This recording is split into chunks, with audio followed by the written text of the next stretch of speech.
жер титирөөдө дагы да ушул үйгө дагы да залакасы тийлди.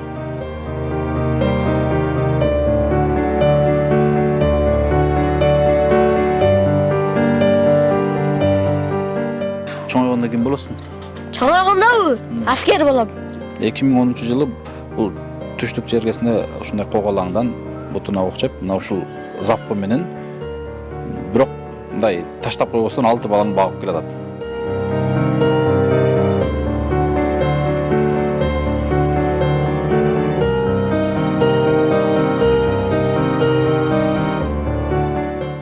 Аллах Таала колунда бар инсандар аркылуу бул бир туугандарыбыздын ырыскысын берип койгон. Өзүбүз деле кооптонуп, квартира караштырып атабыз, сураштырып атабыз. Ушу Кыскасы жашоо уланып атат, тиричилик көрүп атасыздар, бирок кооптуу азыр.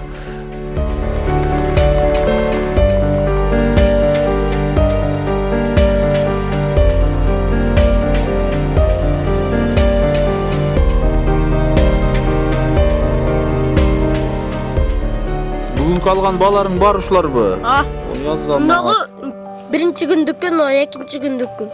Мбанкыбызга 49 000 сом, ал эми Сбербанкка 67 000 рубль түшкөн ошо. Сиздерге ишенелип отурабыз эми. Бүтүп калат деп.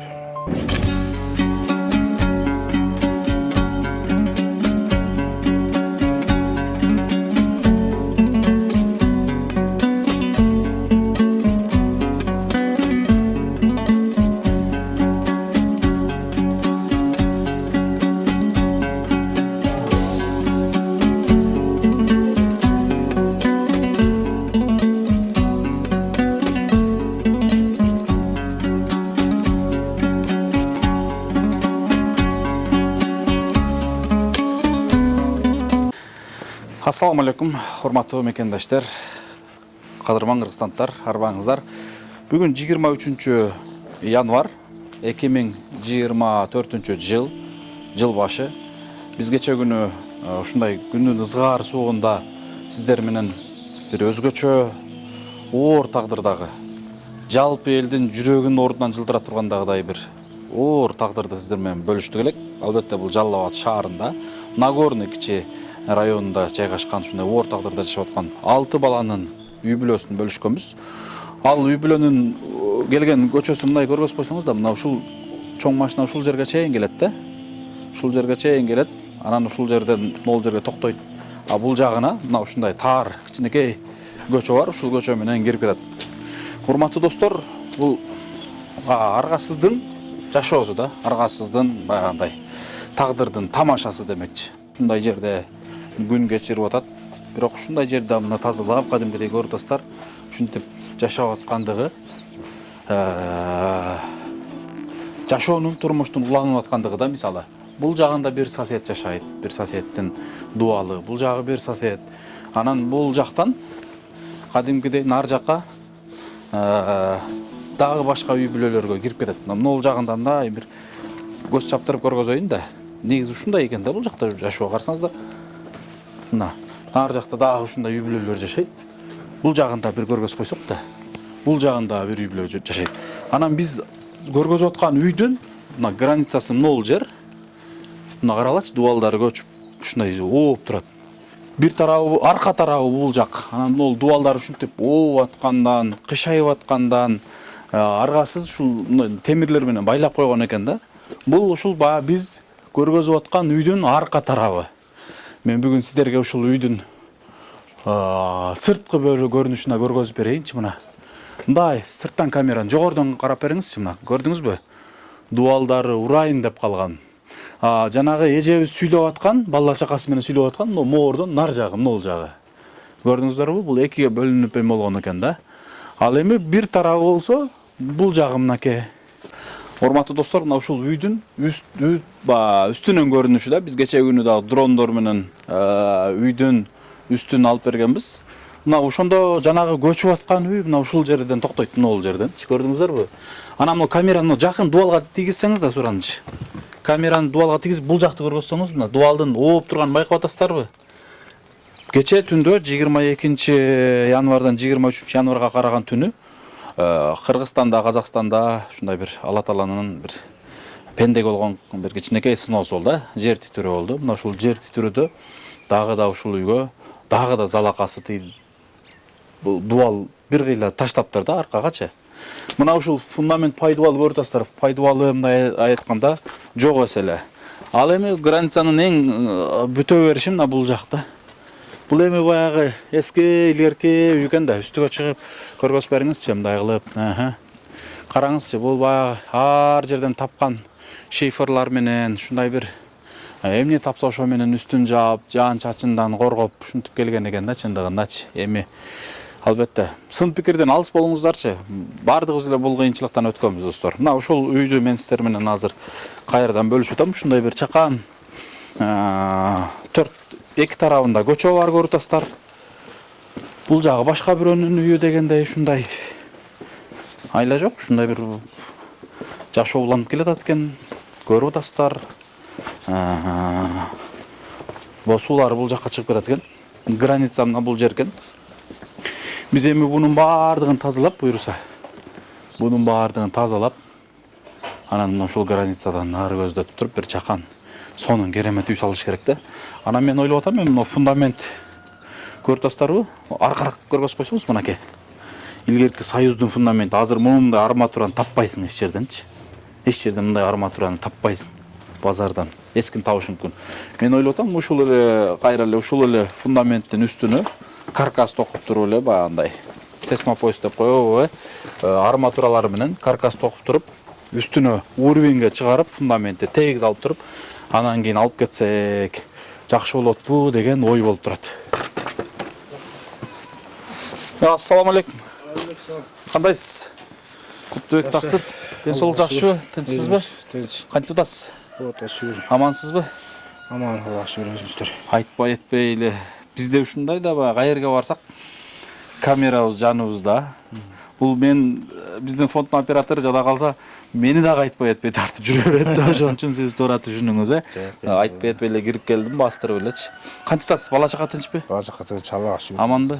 Кече күнү түндө баягы Казакстанда, Кыргызстанда жер титирөө болуп көпчүлүк элди бир баягындай кооптулукка учуратты да. Ошого көпчүлүк сурап, жазып, кантишти тынч эле экен деп сиздер менен сарсан болуп кыжалат болгондор көп экен да. Негизи бул жерге да билиндиби? Мен го түндө ошо 12-лерде көчөдө болчум, сыртта болчум. Билбептирмин, сезбедим деле. Сиздерде кандай болду бул жерде? Бутум ооруп, жака магазин жака басып кеттим эле, келсем титиреди дейт, анан ошол арка жактары кичине наракка уклон болуп калыптыр да дагычы. Үйдүн дубалыбы? Бияга да башка жагы жакшы эле, бирок Аллага шүгүр кичине бизде да Кудай сактайм. Мол таксырым, сиз уламай тутасыз, дубал аркага кетип атат, деп атасыз. Бул эми сөз менен айтып коюш оңой да. Бирок үстүдө канчалык вес турганын көрүп атасыз. Кудай сактасын, балдарга эртең зыян тийип калбасын. Кыскасы мындай. Бизде бир кыскача бир жакшы кабар, жакшы жаңылык менен азыр келе атабыз. Эми сиз буну кандай карайсыз билбейм. Кече 2 күндөн бери биз менен байланышкандар аябай көбөйдү. Үй баштасаң жардам берет элек деген эли журтубуз ушунчалык бир жакшы сөздөрү менен баягындай дем күч берип аткандар көбөйдү. Колдоосун узатып аткандар көбөйдү чындыгында. Анан азыркы учурда ушул үй салат экенсиңермедер, үй бүткөнгө чейин биздин ол Спутник шаарчасында 3 комнаталуу квартирабыз бар. Култап коюп мен Москвадамын. Бардыгы бар ичинде, эчтекесин алып барбай эле ошол боюнча жашай берсин. Мен кийин барганда өзүм жыйнап тазалап алам. Кантип жашаса ошентип жашай берсин деп бир эжекебиз Россиядан байланышып атат. Ушул үйдү пайдаланып турсун, үй бүткөнгө чейин деген. Мен телефондон айтпай эле түз эле айтайын деп келдим да. Анан өткөндө мен деле сизге сунуштагам, видеодо кыркып коюптур. Жанагы муктаждар комплексинен бир семьялык үй эме кылып туралы, ошол жакка барып жашап туруңуз деп та сунуштагам, Ооба. Балдарыма мектепке алыс болуп калат экен деген жоопту айткансыз. Мына ошол эле ошол комплекстин жанынан ынтымактан дагы бирөө үй чыгып атат, жер үй, ал жерден дагы ошо менин үйүм бар. Барып эле жер үй жашап турсунчу, ушул үй бүткөнчө, мына үй кооптуу экен деген сөздөрүн да айтып атат да. Анан ушул 2 сунуш менен келип турам. Анан дагы алыскы айылдан, Кара-Март айылынан үйгө алып барып карайын дейт. Үйдө биз менен эле чогулуп турсун дегендер болот. Эми ал нерсеге набасаңыз керек, бирок мына Спутниктеги же ынтымактагы үйгө барып жашап турсак кандай дейсиз? Үй бүлө менен Жеңебиз менен кеңешесизби? Кеңеш көрөйүн. Бала чакага мектепке алыс деген жоопты айттыңыз эле өткөндө. Эми спутниктен келип кетип турса деле. Урматтуу мекендештер, биз бүгүн каядан Кутубек Таксырдын 6 баланын ата-энесинин үйүнүн астына келип турабыз. Албетте кабар алганы келдик, зыярат кылганы келдик. Кантип атат?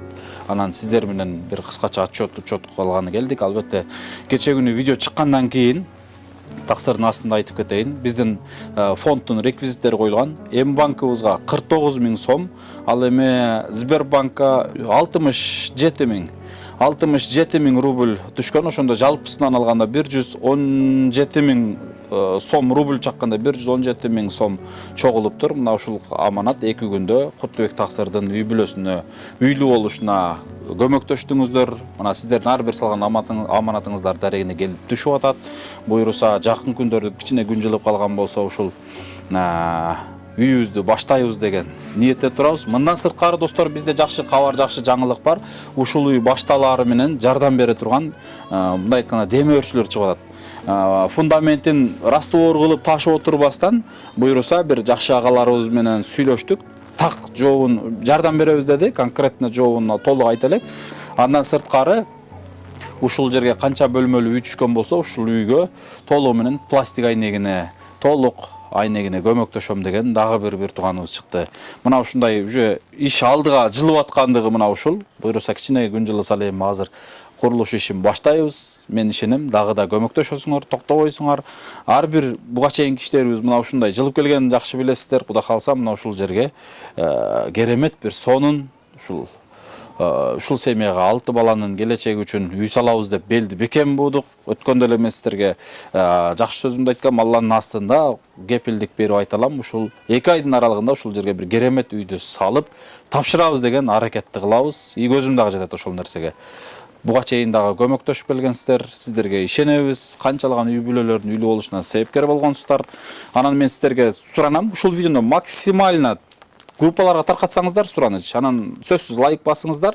Биздин каналыбызга подписацияны басып катталыңыздар. Мына ошол сизден видеолорго лайк басып таратканыңыздар дагы кадимкидей чоң жардам болот ушул үй бүлө үчүн. Ишенип коюңуздар. Бул видеону канчалык көп адам көргөн болсо, арасынан кимдир бир колунда бар инсан чыгып, бир көмөктөшүп, жардам берип калаттыр иншалла. Ошон үчүн сөзсүз видеого лайк басыңыздар, таратыңыздар жана каналга сөзсүз катталыңыздар.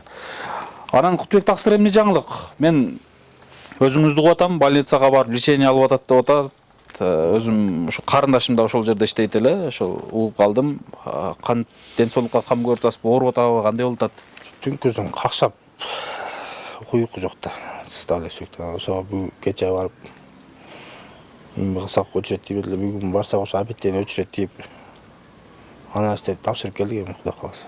Бир лечение алып алсакпы деп эме кылдык. Неке кичинекилерге да жардам бергенге күч кубат топтоп. Негизи эле мындай турганыңыз менен оорубагандай көрүнгөн менен бут кадимдей ооруйбу өзү? Ошо менакта бүнө бут шишит да. Томуктан шишит, тизеден. Ошо жана подагра дейби, ошондой сыяктуу экен да. 5 жылдан бери ушундай болуп калбадыбы? 5 жыл болуп калды азыр.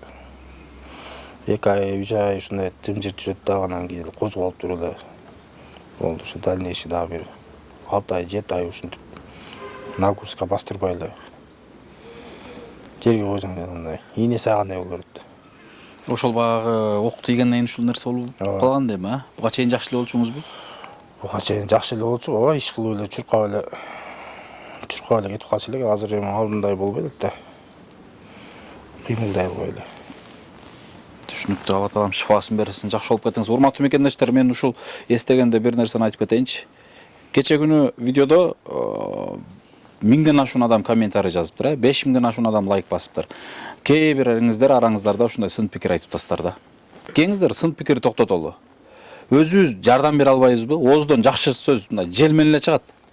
Кыйынчылык менен чыкпайт билесиз, жакшы сөз чыкпайбы? Анда жаман сөздү арнабай эле койлучу туранычы. Бул үй бүлөгө кече күнү жеңебизге, бир тууганыбызга анча-мынча сын пикир айтканыңыздарды окуп калдым. Туура эмес туугандар. Өзүбүз жакшы нерсе кыла албайбызбы? Анда сын пикирден алыс бололу. Бул агабыздын акыбалын эч кимге салбасын. 2010-жылы бул түштүк жергесинде ушундай коколаңдан бутуна ок жеп, мына ушул запкы менен бирок мындай таштап койбостон 6 баланы багып келатат. Бунун өзү бир бакыт туугандар. Бунун өзү бир бакыт. 6 баланын тиричилиги өзү эле жакшы билесиздер. Ошон үчүн мен сын пикирден алыс болуңуздар. Мен сиздерден суранам. Анан ар бир пендени, наристени Аллах Таала рызкы менен жаратат. Жакшы билесиздер. Турабы? Ар бирибиз. Илгери мен тайнем, чоң энем 8 төрөгөн, тайнем 10 төрөгөн. Кудайга шүгүр жакшы эле чоңойтуп, эл арасына кошуп кадимкидей эле. Ансыңарындай баланын санында ана тиги бул нерсени коюңуздар. Бул бир тууганыбыздын 6 баласы, бул бир туугандын эле келечеги эмес. Кыргызстандын жана сиздин жана биздин келечегибиз. Ушуну эсиңиздерден чыгарбаңыздар. Кутбек Тасыр кою каяктан? Биз больницага келсек, бир көрбөй калдык бирок. Машалла. Ошага өкүнүчтүү болуп калды, келип дуа кылдык, анан кийин отурупчу.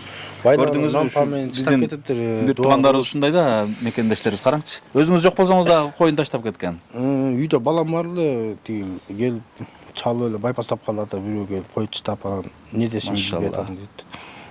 Шашылып эле келип чыштап шашылып кетип калыптыр да. Машалла, Алла разы болсун. Алла разы болсун ошо койчуданчы.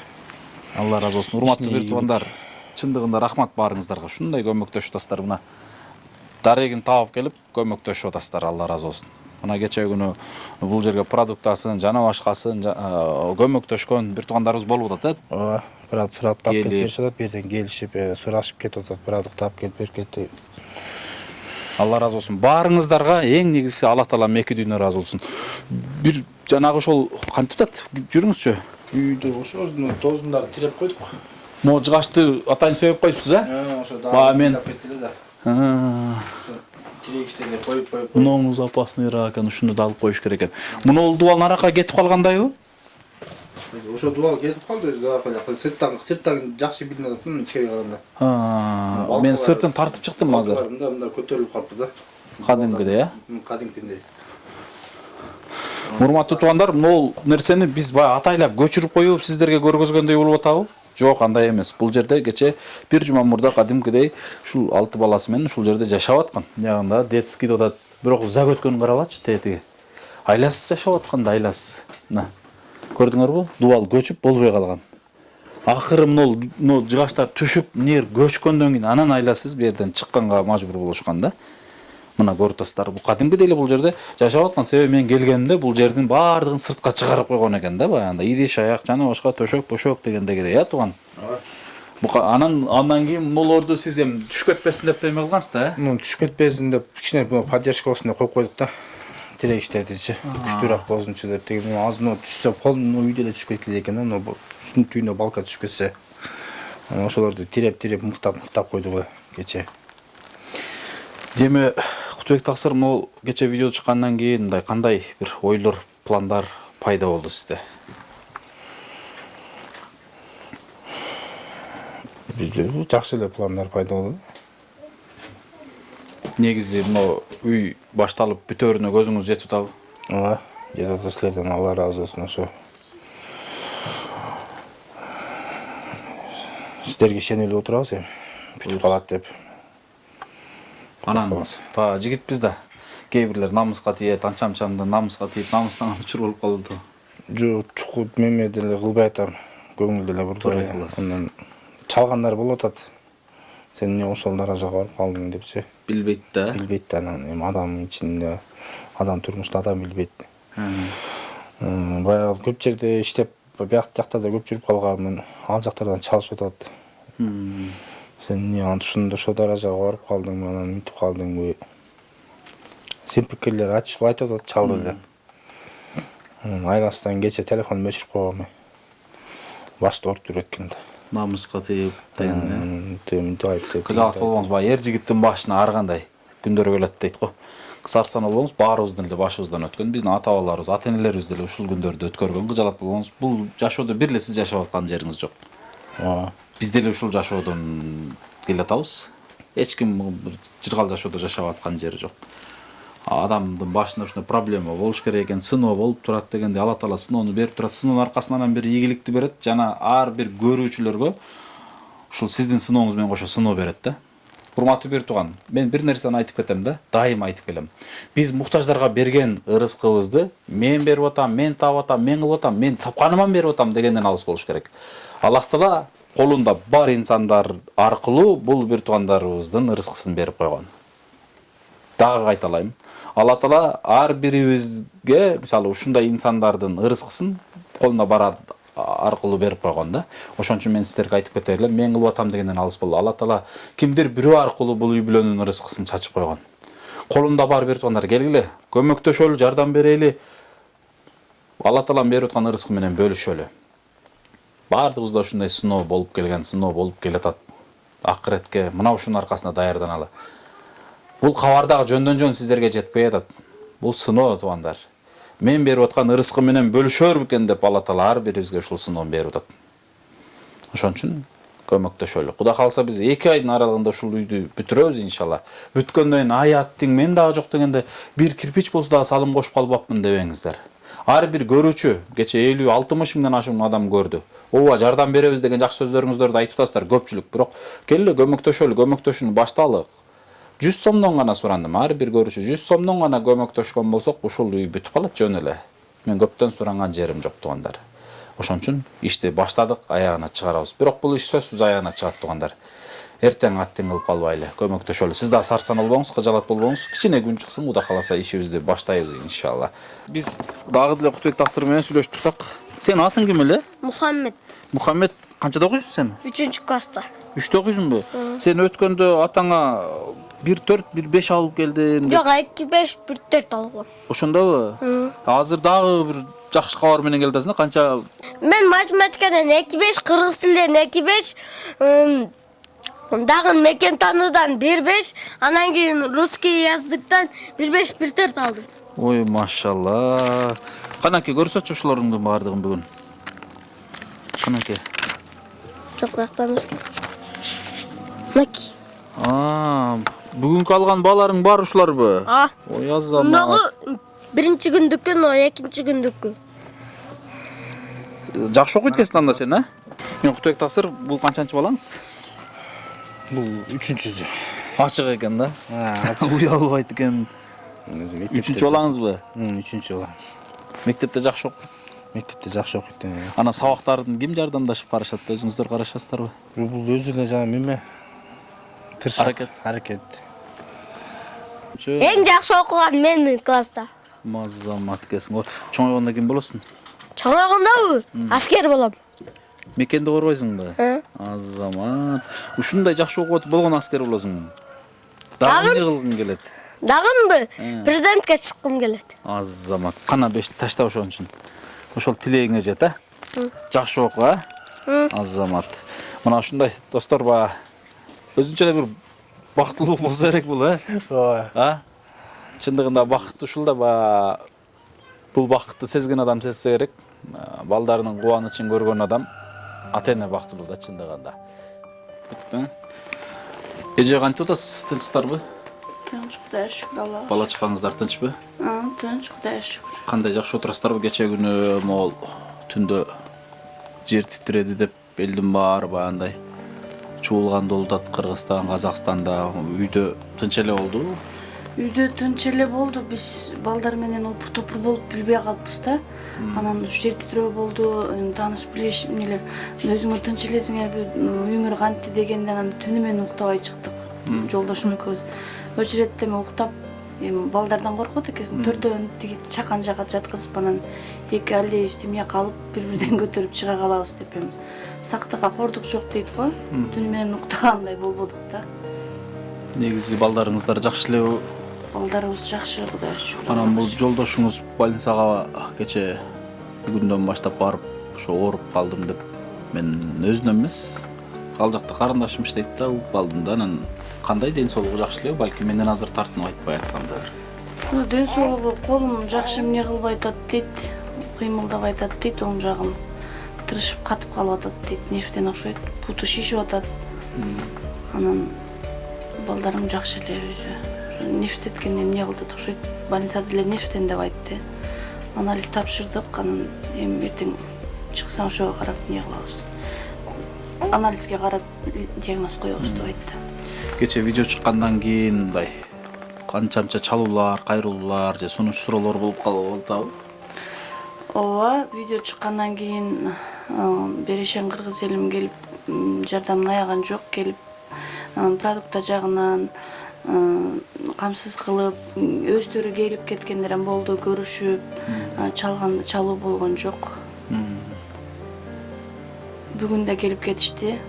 Алардан Алла ыраазы болсун, иштерине ийгилик, бекемдээ соолук. Рахмат, урматтуу мекендаштар. Бага дедетле кыскасы жашоо уланып атат, тиричилик көрүп атасыздар, бирок кооптуу. Азыр мен бардыгын жогоруда жолдошумда сунуштап өттүм. Анан бул үй бүлөгө мен жогоруда сөзүм баса бирлеп кетейинчи. Ар кандай сын пикир айткандарга, бул үй бүлө бизге негизи чакыруу дагы, кайрылуу дагы кылган эмес. Биз ошол кимдир бирөөлөрдөн угуп, анан бул жерге биз келгенбиз. Ошо 6 баланын ушул баягындай кооптуу жерде жашап атат экен дегенинен бир жакшы ниет үмүт менен келгенбиз, ушулардын бир үйлүү болушуна себепкер болуп калсак деген үмүт менен. Чындыгында кече биз видео чыккандан кийин мен жолдошуңузга айттым, азыр ушул Спутник кичи микрорайонунан 3 комнаталуу квартира чыгып атат, келип акысыз жашап турсун депчи. Андан сырткары Кореяда өзүбүздүн бир агабыз иштейт, Нарынбек деп. Ошол агам кечкурун байланышып, медер ушул кайсыл жерден болсо да бир квартира тапчу, ушул үй бүлөгө мен квартплатасына жардам берейин, айтсаң эле салайын деп азыр жоопту күтүп атат. Ошого бүгүн сиздер кеңешип, балким ушул Спутниктеги квартирада жашайсыздарбы, анан ынтымактан да бир үй чыгып атат, жер үй, ал жакта дагы баягындай үйүн берип турат элем, жашап турсун депчи. Болбосом ал жак алыс болот, мектепке алыс болот дей турган болсоңуздар, ушул мектепке жакыныраак жерден квартира карасаңыздар, квартплатасына жардам бере турган ушул бир туугандарыбыз чыгып атат. Буга кандай айтасыздар? Жолдошуңуз дагы ушул келечеги менен кеңешип, анан ушу эртең жообун берейинчи деп айтты да. Буга чейин деле ошо сиздер келип кеткенден кийин өзүбүз деле кооптонуп, квартира караштырып атабыз, сураштырып атабыз. Ушу мүмкүн болсо 4 балабыз окуйт да, ушу мектепке жакыныраак эле болсо деди келет. Кайсыл мектеп болуп калат эле? 6-чы мектеп. 6-чы мектеп, Ошого жакыныраак жерден карап аткансыздар да сиздер, Ошо эми жакыныраак болсо, маршрутка менен болсо делечи, анан Спутник алысыраак болуп калабы дейм да. Анан ушинтип бизди ойлогон адамдарга рахмат. Алла ыраазы болсун. Кайдыгер карабай ушунчалык ой бөлүшүп, өзүнүн сунуштарын киргиздегендерге чоң рахмат.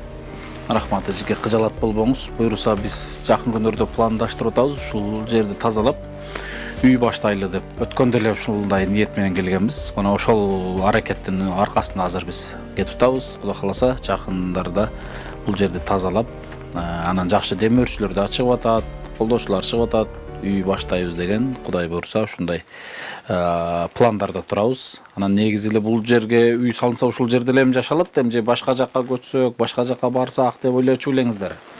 Жок, башка жакка көчүү, башка жакка баруу жөнүндө ойлорубуз жок. Ушул жерде эле жашайбыз. Түшүнүктүү. Азыр башка жерден жер алышты эле туугандар. Эң арзан болбогон жерден жер алайын десең 1 миллион сом да. 1 миллион сомду табыш дагы бир жумушта. Анын үчүн даяр эле жер турат. Ушул жерге Кудай буйрса үй баштап, үй бүтүрүп тапшырып алсак дагы сонун иштеген ушундай пландарыбыз бар. Мына ушундай достор, рахмат. Мына ушундай урматтуу мекендаштар, урматтуу кыргызстандыктар, акыбал мына ушундай. Эжебиз жаш баласы менен үйдүн ичинде убара, 6 баланын тиричилиги дегендей, Кудайга шүгүр, балдардын астында эң негизгиси нан бар дегендей. Нан, суу болсо жашоо уланып берет дейт го. Анан үйдүн ичи жылуу болсо, Кудай буйрса. Мына ушул жашоо уланып атат, токтогон жок негизгиси. Анан Кудай буйрса жакын күндөрдө ушул жакшы жаркыраган, жакшы келечек, бир сонун ушул 6 баланын келечегине, жашоосуна, жаркылдаган жашоосуна себепкер болобуз деген бекем ниетте болуп турабыз. Мына ошон үчүн дагы да сиздер колдооңуздарды токтотпоңуздар. Ооба жардам беребиз деген жакшы сөзүңүздөрдү айтып атасыздар. Мына ушул үчүн дагы рахмат. Бирок үй башталганга чейин эле ушул экран астындагы счетторго мен жогоруда айттым. Болгону 150 сомдон жардам берели. Бул жерди тазалап жок кылыштын өзү дагы кеминде 100 миңден ашык каражат кетет. Себеби кеминде бир 10 машина мусор чыкса керек. Буну ташытасың, буздурабыз. Анан буйрса растворуна демөөрчүбүз чыгып атат деп атам. Кирпич менен үйүбүздү баштасак, кадимкидей условиясы менен бир эле үй эмес. Бул жагын ошо тандыркана жана башка көрөсүздөр. Кыскасы, биздин буга чейинки үйлөрүбүздү көргөнсүздөр, ушу эптеп эле бир үй эмес. үйдүн жанына жашоо тиричилигине керектүү нерсесин кошо салып кеткенбиз. Мына ушундай болот бул жер дагы. Буюрса тазалап алгандан кийин, жер аянтча бошогондон кийин анан мындай даана көрүнөт. Ошого жараша биз проектин чийебиз. Кандай болот, кандай кылабыз? Ушул үйдүн казайыны менен Кутубек таксыр менен кеңешип туруп чийебиз. Ошол боюнча Кудай буйрса иш кетет. Анан бул иш качан? Жаздабы, анан жайдабы эмес. Биз болушунча эртелетип башташ керек болуп атат. Бир-эки жерден кирпичтерди да көрүп койдум. Мына кичине күн жылып калса эле баштап алган болсок, азыр тоң болуп атат, суу тоңуп калып атат. Ушул тоң кичине кетсе эле ишти баштап алсак жакшы болот, туугандар. Мен жогоруда айттым, дагы да ушул видеого сөзсүз лайк басыңыздар. Максимально таратыңыздар, каналга катталыңыздар. Видеонун астындагы реквизиттерге колдон келишинче көмөктөшүңүздөр, жардам бериңиздер ушул үй бүлө үчүн. Буйруса, жакын күндөрдө бир жакшы, натыйжалуу, сонун керемет, жакшы кабар менен сиздер менен бөлүшөбүз деген үмүтүбүз бар. Туугандар, биз азыр жеңебизден маек албадык. Азыр бул жакта ушу кадимгидей эле балдары менен бөлүнүп жашап аткан. Таксыр, бул жака балдардын жарымын кадимгидей эле эме кылып атасызбы бул жака жайгаштырып? Бул жака 4 чака жатат да. Жылуу деп. Жылуу да жок. Кичинекей чаканда. Чаканда жылуу тез ысыйт да. Тияка биз өзүбүз лялечканы, тиги лялечканы жакта. Эшикке таба алды. Кечеден бери страховка да көтөрүп чыгып катыш керектигине да оңойлоп болчу деп. Жер эме болгондо дагы деп да. Үй да коопту деңиз, а? Мына өткөндө мен бөлүшкөм сиздерге бул жерде. Ушу чакан жерде, ушул жерде бала чакасы менен бөлүнүп айыргасыз. Бул жака дагы бөлүнүп чыгып жашап атат. Тамак аш оокат бул жерде болот. Тамак оокат аш ушеден болот. Ушеден кылышып, ушеден ырасташат атат. Түштүк. Мына ушундай достор, бардык нерсени көргөздүк. Бул нерсени туура кабыл алыңыздар. Малаталанын берип аткан сыноос буйрса бардыгы жакшы болот. Жакшы болот деген үмүтүбүз дагы чоң. Эң негизи ушул Кыргызстандын келечеги ушул жерде чоңоюп атат, алты келечеги буйрса. Тынч болуңуздар.